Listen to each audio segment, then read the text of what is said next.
When a person is living in stress and they're out of balance, their heart is always racing a little bit. And over time, people begin to condition their heart to race like that all the time. And if you keep creating that kind of incoherence in the heart, where it's no longer beating in a rhythmic fashion, the disintegration of the interference of those individual frequencies diminishes energy in the heart. And now we stop trusting ourselves. We stop trusting in our future. And the heart is the creative center. The heart represents the union of polarity, the union of duality, the union of opposites. This is where our divinity begins. If you can teach a person how to open their focus and begin to become nobody, no one, no thing, no where, and no time, and begin to open up into that blackness, that quantum field where there's nothing physical, and out of all the things they can put their attention on, instead of putting it on their cell phone or their Facebook or their coworkers or their boss or their ex or the problems in their lives, they're taking all of their attention and placing it on their heart. And where you place your attention is where you place your energy. And in a sense, you are putting attention and giving your heart life, the very life force it needs to begin to bloom like a flower. So as you rest your attention in your heart and you're able to keep your attention there, the next step is to slow your breathing down, and then you breathe in and out of your heart. And what you're doing is you're working with your body so that it feels safe enough to relax into the present moment and switch from the sympathetic nervous system to the parasympathetic nervous system. And of course, if a person is aroused constantly, it's going to take some practice to begin to do this.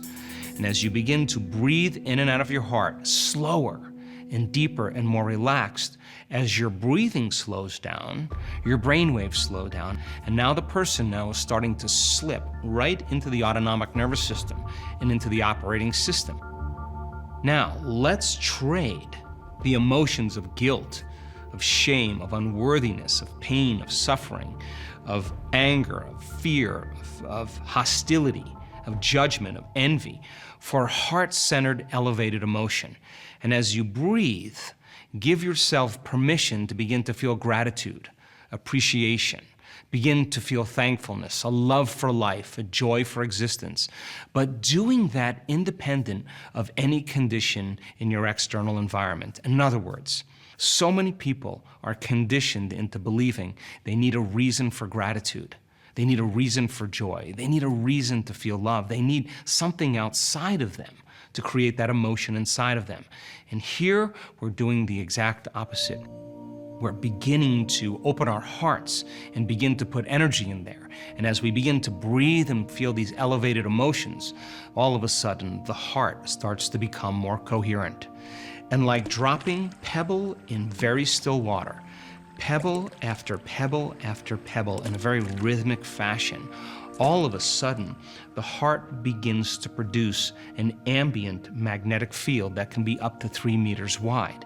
And now, like beating a great drum, frequency that's being created from the heart, that frequency can carry information. And now the person, once energy moves into their heart, they're in the perfect state to create in. In other words, once this creative center opens up, and once it begins to become more coherent, not only are you producing that magnetic field that's beginning to spread out from your body, you're becoming more energy and less matter, more wave and less particle. You'll begin to feel like you're connected to something greater. And when your heart is open, you're no longer experiencing lack, polarity, separation, or duality. You feel connected. Your body begins to believe when you train your heart that your future is actually happening in the present moment because you're experiencing the emotion of your future before it happens.